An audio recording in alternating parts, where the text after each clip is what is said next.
어느 주일 아침이었습니다. 40대 중반의 아들이 연세가 많으신 노모에게 불평을 늘어놓기 시작합니다. 어머니 저 오늘 하루만 교회 안 가면 안 될까요? 그러자 어머니가 왜냐고 묻습니다. 아들은 곧 교회 가기 싫은 이유 3가지를 어머니께 얘기합니다. 첫 번째, 주일날 아침에 늦잠 자고 싶은데 늦잠을 못 자니까 가기 싫습니다. 두 번째, 교회 가면 성가대가 찬양을 하는데 성가대 불협화음을 도저히 듣기가 어렵습니다. 세 번째, 장로님들의 기도는 왜 이렇게 긴지 졸음이 옵니다. 그래서 교회를 가기 싫습니다. 그러자 곧 노모 연세 많으신 어머니께서 그래, 그러면 나도 너에게 그럼에도 불구하고 네가 교회를 가야 되는 이유 3가지를 얘기하겠다. 첫 번째, 교회는 사람 보고 가는 것 아니니까 가야 된다. 두 번째, 예배는 선택이 아니라 필수니까 가야 된다. 마지막을 얘기하려고 하는데 어머니가 뜸을 들이는 거예요. 어머니 뭔데 그러세요? 빨리 말씀하세요. 그러자 어머니가 하시는 말씀이 내가 그 교회 담임 목사님이니까 가야 된다. 여러분, 담임 목회가 얼마나 힘들면은 이런 얘기가 이렇게 있겠습니까? 실제로 그 담임 목회를 하는 가정 가운데 겪는 어려움들이 있는데 그 중에 한 가지가 무엇이냐면 설교입니다. 설교를 중요하게 생각하는 것만큼 준비 과정도 어렵고요. 또 효과적으로 전달하는 것은 더 어렵습니다. 게다가 늘 은혜와 축복이 가득한 말씀만 전하면 좋겠지만 이 자리는 사람의 비유를 마치고 사람의 말을 전하는 것이 아니라 하나님의 뜻을 전달해야 되는 자리이기 때문에 때로는 우리가 듣기 거북하고 불편한 얘기들을 전달해야 될 때도 있습니다.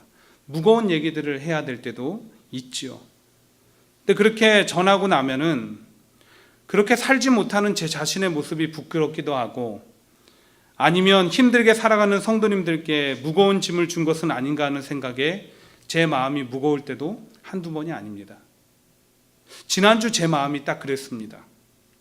우리가 진정으로 예수님을 따르고 닮는 참 제자의 길을 가기 위해서 순종과 우리 삶의 하나님의 다스리심과 또한 신앙의 열정을 먼저 회복해야 되는 것 너무나 당연합니다. 제가 말씀 전하고 나서 돌아서서 생각해보고 곱씹어봐도 정말 참 하나부터 10까지 잘 맞는 정말 당연한 말씀이더라고요. 그럼에도 불구하고 제 마음이 앞에 얘기했던 그런 이유들로 불편했습니다. 그렇게 월요일 아침을 맞이했습니다. 월요일 아침 맞이해서 우리가 묵상 하라고 나눠드리는 거 있잖아요. 교회에서 오늘의 양식 딱 펼쳐 들었는데 거기에 제 무거운 마음을 좀 가볍게 하고 또 마치 시원하게 하는 단비처럼 내려지는 그런 말씀이 있었습니다. 그 말씀이 바로 시편 103편의 말씀입니다. 제가 오늘 시편 103편을 본문으로 정하고 여러분들과 함께 나누는 이유도 그때 당시 깨달았던 그런 중요한 깨달음들을 여러분들과 나누고 싶기 때문에 그렇게 했습니다. 시편 103편은요, 내 영혼아 송축하라로 시작해서 내 영혼아 송축하라로 끝나는 아주 독특한 구조를 가지고 있습니다. 여러분, 송축하라라는 말이 무엇일까요? 이미 예상했듯이 궁극적으로는 하나님을 찬양하라는 것입니다. 그런데 그보다 더 중요한 찬양의 근거가 이 송축하라라는 말 속에 담겨져 있습니다. 송축하라라는 말은 히브리어로 바라크라고 하는데요, 그 의미는 기억하다, 인정하다입니다. 즉 아무런 뜻이나 생각 없이 막연히 우리가 찬양하는 것이 아니라 우리 삶 가운데 하나님께서 이루시고 베푸신 일들을 기억하고 감사함으로 찬송하라는 것입니다. 그것이 바로 송축하라입니다. 이러한 모습이 삶 가운데 그리고 예배 가운데 바로 내 영혼아, 나와 우리 모두 각 사람을 통해서 이루어져야 하는 것입니다. 2절은 그 사실을 다음과 같이 다시 한번 확인시켜 줍니다. 내 영혼아 여호와를 송축하며 그의 모든 은택을 잊지 말지어다. 은택은 뭐냐면 은혜의 연못입니다. 우리는 은혜의 연못가에 살아가는 사람이라는 거예요. 실제로 3편은 다윗이 지은 시인데 시 전체를 통해서 자기 삶과 이스라엘의 역사 가운데 하나님께서 주신 은혜와 사랑을 얘기하고 있습니다. 때문에 한 절 한 절이 우리에게 참 많은 감동을 줍니다. 그 중에서도 제 마음을 울렸던 말씀은 바로 13절의 말씀입니다. 아버지가 자식을 긍휼히 여김같이 여호와께서는 자기를 경외하는 자를 긍휼히 여기시나니. 쉬운 성경으로 읽으면 더 감동됩니다. 마치 아버지가 그의 자녀들을 깊이 사랑하듯이 주는 그를 존경하는 자들을 깊이 사랑하십니다. 모든 믿는 자들은 나라와 민족을 초월해서요, 하나님을 다 아버지라고 부릅니다. 때때론 그래서 부작용이 일어나요. 아버지에 대한 안 좋은 기억과 반감을 갖고 있는 사람들은 왜 하나님을 아버지라고 불러야 되냐고 얘기합니다. 근데 그것은 하나의 상징적인 것입니다. 우리가 절대적인 비교를 하면 안 돼요. 바로 아버지가 가지고 있는 그 강인함과 또 자녀와 부모의 관계를 설명하기 위해서 하나님을 아버지라고 부르는 것입니다. 때문에 육신의 아버지와 절대적인 비교를 통해서 부정적인 이미지를 갖기보다는 그 깊은 의미를 우리가 마음에 담는 것이 더 중요한 것입니다.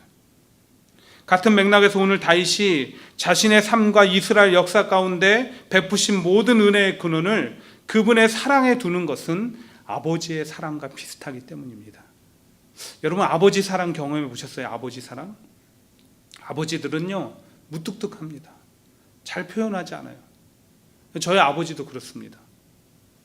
하지만 표현하지 않는다고 사랑하지 않는 것은 아닙니다. 늘 넓은 시야로 가정과 자녀들을 지켜보고 계십니다. 그리고 인내로서 자기 맡은 바 일을 충실히 감당해 나가면서 알게 모르게 또 가정과 자녀들을 돌보십니다. 그래서 아버지의 사랑은 우리가 위대하다고 여기는 어머니의 사랑만큼이나 그 깊이와 넓이를 알 수 없는 것이 아버지의 사랑입니다. 그래서 누군가는 사랑이란 또 이름은 아버지다 이렇게 얘기했어요. 사랑이란 또 이름은 아버지다.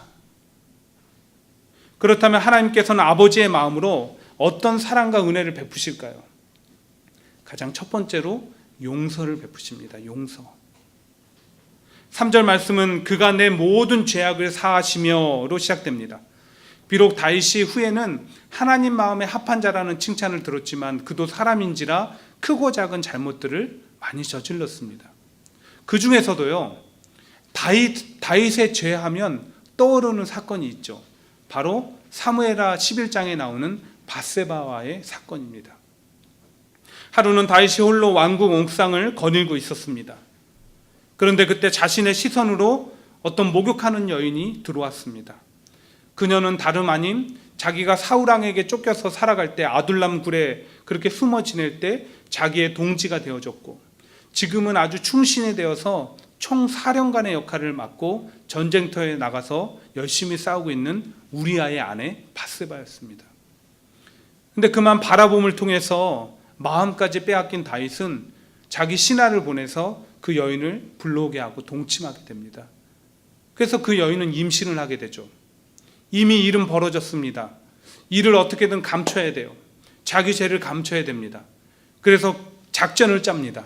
전쟁터에 있던 우리아를 불러와서 아내와 동침하게 작전을 짠 겁니다. 근데 그 작전이 실패했어요. 실패하자 사람은 더 악해집니다. 무리수를 뒀습니다. 우리아를 전쟁에 아주 극심한 최전방으로 보내서 죽게 만든 것입니다. 여러분, 다윗은요, 하나님의 율법 앞에서나 사회적으로 명백한 간음죄와 살인죄를 저질렀습니다. 그는 죽어 마땅해요. 돌로 쳐야 됩니다.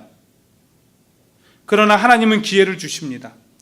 나단 선지자를 통해서 죄를 깨닫게 하심으로 그에게 회개의 기회를 줍니다. 아주 철저하게 회개했습니다. 그러자 하나님은 그를 용서해 주셨습니다. 그런데 하나님께서 다윗만 용서하신 것이 아닙니다. 이스라엘의 수많은 죄악도 용서하셨고요, 나와 우리 모두를 용서하셨습니다. 아주 완전히 용서하기 위해서 예수님을 십자가 위에서 희생시키셨습니다. 죽음으로 내모셨어요. 그런데 우린 그 사실을 잊은 채 날마다 죄를 짓고 살아갑니다. 하지만 회개할 때마다 또다시 용서해 주십니다. 심지어 무슨 약속을 주셨냐면 히브리서 10장 17절은 우리의 죄와 불법을 다시 기억치 아니하신다고 말씀하십니다. 도대체 왜 이렇게까지 우리를 용납하고 용서하실까? 용서는요, 사랑의 또 다른 이름이기 때문입니다. 그렇습니다. 하나님 아버지는 오늘도 사랑으로 용서의 은혜를 우리에게 베풀어 주고 계십니다. 청소년 사역을 하다 보면 종종 안타까운 장면을 목격할 때가 있습니다. 순간적인 유혹과 실수로 인해서 학교에서 남의 물건을 훔치거나 아니면 어디 상점에 가서 물건을 훔치거나 마약에 손을 대거나 마약을 판매하거나 폭력 사건에 연루되거나 혹은 원치 않은 임신을 하거나 이런 삶의 문제가 딱 자녀들 가운데 발생하고 나면 우리 청소년 센터로 이제 도움 요청이 옵니다. 그럼 사역자들은 1차적으로 누구를 만나러 갈까요? 부모를 만나러 갑니다. 부모를 만나러 가면 100% 열에 10명, 20명이면 20명 어머니들은 다 눈물을 뚝뚝 흘립니다. 이 믿지 못할 광경에 자녀에게 일어난 일 때문에 그 마음을 추스릴 수 없어서 엄마들은 눈물을 다 흘립니다. 근데 아버지들은요, 입술을 꽉 깨물고 저 멀리서 그 눈물을 삼키고 있습니다. 심지어는 어떤 아버지는 말없이 어깨를 다독이면서 그 아이를 격려하는 것도 봤습니다. 이것이 바로 아버지의 사랑이거든요. 이것이 우리 아버지의 모습입니다. 아마도 자녀를 키우는 분들은 공감하실 거예요. 살다 보면요, 자식이기 때문에 못 본 척하고 덮어두고 넘어가야 되는 일들이 있습니다. 여러분, 다윗이 잘해서, 이스라엘이 잘해서 기회를 주시고 용서하시고 살아가게 하셨던 것 결코 아닙니다. 마찬가지로 우리가 잘해서 지금 이렇게 살아가고 있는 것 아닙니다. 얼마나 부끄러운 죄를 많이 저지르며 살아갑니까? 마음으로, 생각으로, 행동으로 말입니다. 그런 우리 죄를 위해 어디 감히 예수님을 희생시킵니까? 우리가 그만한 가치가 있다고 생각하십니까? 아니요, 그렇지 않습니다. 우리가 지은 죄의 대가를 다 치르려면 죽어 마땅합니다. 하지만 하나님 아버지가 사랑으로 오늘도 우리의 잘못과 죄를 잊어버리시고 못 본 척하시고 또 용서하시기 때문에 우리가 살아가는 것입니다. 아니, 예수님을 통해서 영원히 살게 해주셨습니다. 그 사실을 10절과 11절에서 다윗이 이렇게 고백합니다. 우리 한번 같이 읽어볼게요. 자, 시작. 우리의 죄를 따라 우리를 처벌하지는 아니하시며 우리의 죄악을 따라 우리에게 그대로 갚지는 아니하셨으니 이는 하늘이 땅에서 높음같이 그를 경외하는 자에게 그의 인자하심이 크심이로다. 사랑하는 여러분, 진정한 은혜가 어디서부터 오는지 아십니까? 내가 죄인임을 깨닫고 인정하는 것으로부터 시작됩니다. 그때 참된 회개가 있게 되므로 하나님의 용서의 은혜를 경험하기 때문입니다. 이것을 다른 말로 하면 구원의 은혜입니다. 실제로 시편 51편은 다윗이 밧세바와 범죄하고 나단 선지자에게 지적을 받은 이후에 자기가 지은 고백의 시입니다. 거기서 다윗이 뭐라고 하나님 앞에 기도하는지 아십니까? 주의 구원의 즐거움을 내게 회복시켜 주시고 자원하는 심령을 주사 나를 붙드소서. 사랑하는 여러분, 이 다윗의 고백과 기도가 우리의 고백과 기도가 되기를 원합니다. 그럼 용서가 아버지 하나님이 주시는 사랑임을 깨닫게 되므로 누가 말하지 않아도 자원함으로 우리가 주를 위해서 살고 교회를 위해서 살고 하나님을 위해서 살아가게 되는 것입니다. 이런 삶의 모습이 우리 초원의 성도들 가운데 가득 펼쳐지기를 주의 이름으로 축복합니다. 그런데 오늘 본문을 보시면 다윗은 하나님께서 주시는 용서의 은혜와 사랑도 너무나 커서 우리가 찬양할 이유가 분명한데 거기서 한 걸음 더 나아가 또 베풀어 주시는 은혜와 사랑이 있다라고 얘기합니다. 그것이 무엇이냐면 돌보심입니다. 돌보심. 이것을 우리가 두 번째로 살펴볼 텐데요. 이건 역시 자녀들을 키우는 부모님들은 공감하실 겁니다. 바로 아이들을 아주 호되게 혼냈을 때, 채찍질했을 때 일입니다. 그러면 마음이 불편해요. 미안한 마음에 먹을 것을 사주거나 뭐든지 해주고 싶습니다. 아마 가르치는 일을 하거나 리더 역할을 감당하는 사람들도 비슷한 마음에 공감을 얻게 될 것입니다. 분명 잘못은 자녀가 했는데 호된 채찍질이나 말을 했다는 이유로 참 미안해하는 게 부모의 마음인 것 같습니다. 그래서 부모는 죄인으로 살아간대잖아요. 그것이 또한 우리 아버지 되시는 하나님의 마음이기도 합니다. 여러분, 앞서 말씀드린 것처럼 다윗은 평생에 씻을 수 없는 죄를 저질렀습니다. 때문에 하나님으로부터 용서받은 것만 해도 너무나 크신 은혜인데, 새로운 삶을 부여해 주신 것 너무나 큰 은혜인데, 아까 사건이 사무엘하 11장에 있었잖아요. 사무엘하 12장에 가시면은 하나님의 놀라운 은혜의 돌보심이 시작됩니다. 물론 밧세바의 간음으로 잉태된 아이는 약속의 자녀가 아니기 때문에 하나님이 걷어가셨습니다. 근데 둘 사이에서 새로운 자녀를 주셨어요. 그 자녀가 누군지 아십니까? 솔로몬이에요. 그리고 바로 암몬과의 전투에서 대승을 허락하십니다. 이것이 바로 사랑하는 자녀를 향한 하나님의 돌보심의 은혜인 것입니다. 잘못을 생각하고 죄를 생각할 때는 도저히 그렇게 해줄 수가 없는데, 그 잘못을 바라보는 것보다 자녀를 향한 사랑이 더 크기 때문에 가능한 일이라는 거예요. 특별히 다윗은 하나님의 사랑의 돌보심을 오늘 말씀 가운데 아주 구체적으로 표현합니다. 3절부터 나오는데요. 한번 잘 들어보세요. 내 모든 병을 고치시며 내 생명을 파멸해서 속량하시고 인자와 긍휼로 관을 씌우시며 좋은 것으로 내 소원을 만족케 하사 내 청춘을 독수리같이 새롭게 하시는도다. 여호와께서 공의로운 일을 행하시며 억압당하는 모든 자를 위하여 심판하시는도다. 여러분, 이 말씀을 믿으십니까? 아멘이세요? 우리가 왜 아멘으로 이것을 화답해야 되는지 아십니까? 이 하나님의 사랑의 돌보심이 다윗대로 끝난 것도 아니고 이스라엘에게만 끝난 것도 아니고 지금도 우리를 향하고 있기 때문에 우리는 아멘으로 화답해야 되는 겁니다. 내가 내 힘으로 살아갈 수 있다고 생각하는 순간부터 그것은 교만입니다. 우리 가정이 내 힘으로 지금 되고 있다는 생각이 교만입니다. 교회도 마찬가지예요. 우린 보이지 않지만 늘 나와 함께 하시는 하나님의 돌보심 가운데 살아가고 있습니다. 우리 가정도, 자녀도, 교회도, 사업체도, 우리 미래도 마찬가지입니다. 얼마 전에요, 그 지선아 사랑해라고 아시죠? 지선아 사랑해의 주인공이신 이지선 자매가 자기가 뉴욕 마라톤을 뛰었었던 것을 간증하는 그 간증을 제가 듣게 되었습니다. 잘 아시는 것처럼 이 이지선 자매는 원치 않은, 그러니까 이화여대 유아교육학과를 다니던 아주 꽃다운 나이에 아름다운 얼굴을 갖고 있었는데, 원치 않은 사고로 그 음주운전했던 차가 지선 자매가 타고 있던 차를 들이받았잖아요. 그래서 화재가 일어나고 온몸에 전신화상을 입었습니다. 그래도 자신도 누군가의 도움이 되기 위해서 현재 UCLA 사회복지학과 박사과정 중에 있고 또 남을 도우면서 살아갑니다. 그날 마라톤을 뛴 이유도 자신이 봉사하는 구호단체 홍보를 위해서 뉴욕 마라톤을 뛴 거예요. 하지만 제 안에 간증을 듣기 전에 궁금증이 있었습니다. 마라톤 42.195km, 정상인의 몸으로도 뛰기 힘든 거리입니다. 지선자매가 어떻게 완주했지? 그 설명을 하더라고요. 처음부터 자기는 완주하겠다는 생각을 하지 않았다고 합니다. 5km까지만 뛰고 돌아오자. 그 메트로 카드 있잖아요. 그거 챙겨갔대요.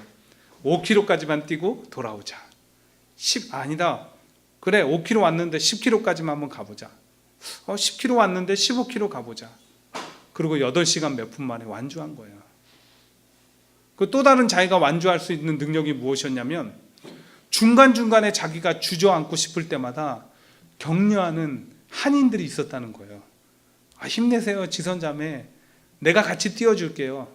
그러다 보니까 어느새 완주를 하게 되었다는 거예요. 그러면서 지선자매가 이 마라톤은 인생에 비유하더라고요. 우리 인생을 종종 마라톤에 비유하잖아요. 인생의 마라톤 뛰다 보면 힘들 때가 얼마나 많습니까? 포기하고 싶을 때도 많고, 주저앉고 싶을 때도 많고, 내 힘으로 안 될 때도 많고, 지치고 피곤할 때도 참 많이 있잖아요. 근데 그것을 뛸 수 있는 것은 눈앞에 보이는 작은 목표들을 위해서 한 걸음 한 걸음 가다 보면, 그러면 그 인생의 마라톤을 뛰게 되는 거예요. 또 하나는 뭐가 있습니까? 때때로 도우시는 사람들이 있는 거예요. 그리고 가장 중요한 것이 무엇입니까? 보이진 않지만 늘 내 곁에서 나를 도우시는 하나님이 계시는 거예요. 그래서 인생의 마라톤을 우리가 완주할 수 있는 겁니다. 완주 다 하고 결승점에 가면 누가 계십니까? 예수님 계시잖아요. 예수님이 두 팔 벌려서 우리 수고했다고 꼭 안아주시잖아요. 사랑하는 초원의 성도 여러분, 우리는 너무나 바쁘다는 이유로 하나님의 은혜를 자주 잊고 살아갑니다. 어쩌면 예배의 감동과 은혜가 없는 이유도 하나님의 은혜를 잃어버렸기 때문이 아닌가 생각합니다. 그러므로 간절히 부탁드리기는 오늘이라도 잠시 멈춰서 하나님께서 주시는 은혜들을 한번 떠올려 보십시오. 사랑의 돌보심을 기억하고 바라보십시오. 그것은 내 삶의 감사의 조건이며 살아갈 힘과 이유가 될 것입니다. 무엇보다 그 돌보심이 아버지 하나님의 사랑임을 기억하며 믿으며 그렇게 살아감으로 성도님들의 삶이 늘 하나님의 기쁨으로 충만케 되기를 간절히 축복합니다. 여러분, 이렇게 한번 질문해 볼게요. 오늘 말씀의 제목이잖아요. 사랑이란 무엇일까요? 사랑은 결코 눈물의 씨앗은 아닙니다. 사랑이란 무엇일까요? 사랑은 하나님입니다. 하나님은 사랑이신 거예요. 이 하나님 사랑을 깨달은 자들은 예배하고 찬양하고 살아가며 포기하고 절망하기보다는 다시 일어설 이유를 알고 살아갑니다. 늘 삶의 생동감과 기쁨과 감사가 넘쳐납니다. 그러나 깨닫지 못한 이들은 신앙과 삶의 이유와 목적을 잃어버린 채 삶에서 기쁨과 감사를 빼앗기며 살아갑니다. 저는 개인적으로 오늘 말씀을 준비하면서 아버지에 관한 베스트셀러들을 몇 권 참고해 봤습니다. 저마다 감동적이죠. 근데 책이 공통적으로 얘기하는 것이 한 가지 있었습니다. 무엇일까요? 너무 늦게 깨달은 아버지 사랑에 대한 후회였습니다. 아버지가 병들거나 아버지를 잃고 나니까 그 아버지 사랑이 깨달아지는 거예요. 저는 우리가 그렇게 되지 않기를 원합니다. 시편 103편은 우리가 하나님 사랑을 깨달을 수 있는 너무나도 강력한 이유를 제시합니다. 모든 말씀의 시제들을 한번 보십시오. 뭐뭐 쉬며, 뭐뭐 하시며, 뭐뭐 하시고, 현재 아니면 현재 진행형으로 되어 있습니다. 즉 하나님께서 주시는 용서와 돌보심을 포함한 사랑은 지금 이 순간에도 앞으로 우리의 미래 가운데도 영원히 변치 않고 우리에게 주어진다는 것입니다. 게다가 갈라디아서 4장 6, 7절은 사랑받을 자격까지 우리에게 부여해 주십니다. 너희가 아들임으로 하나님이 그 아들의 영을 우리 마음 가운데 보내사 아빠 아버지라 부르게 하셨느니라. 그러므로 내가 이후로는 종이 아니요 아들이니 아들이면 하나님으로 말미암아 유업을 받을 자니라. 예수 그리스도의 십자가의 은혜로 말미암아 우리가 하나님의 자녀가 되었고 그분을 우리가 아빠 아버지라고 부를 수 있기 때문입니다. 그래서 그 사랑을 받을 자격이 주어지는 거예요. 그러므로 사랑하는 여러분, 헛된 곳에서 사랑을 찾으려고 하지 마십시오. 세상에 존재하는 사랑은 그 대상과 환경을 따라서 언제든지 변질될 수 있습니다. 그런데 하나님 사랑은 변치 않습니다. 이미 수천 년의 역사를 통해서 증명되었습니다. 그렇기 때문에 그 사랑의 깨달음이 우리 가운데 찾아오기를 원합니다. 어떻게 해요? 우리가 그 사랑을 인정하고 받아들이면 됩니다. 거부하지 않으면 됩니다. 너무 늦으면 후회만 남습니다. 바라기는 오늘 이 시간 이후로 우리가 하나님 사랑을 깨닫고 간직하고 살아감으로 우리의 예배와 찬양이 달라지고요, 삶이 달라지고 가정과 교회가 달라지는 역사가 있기를 간절히 주의 이름으로 축원드립니다.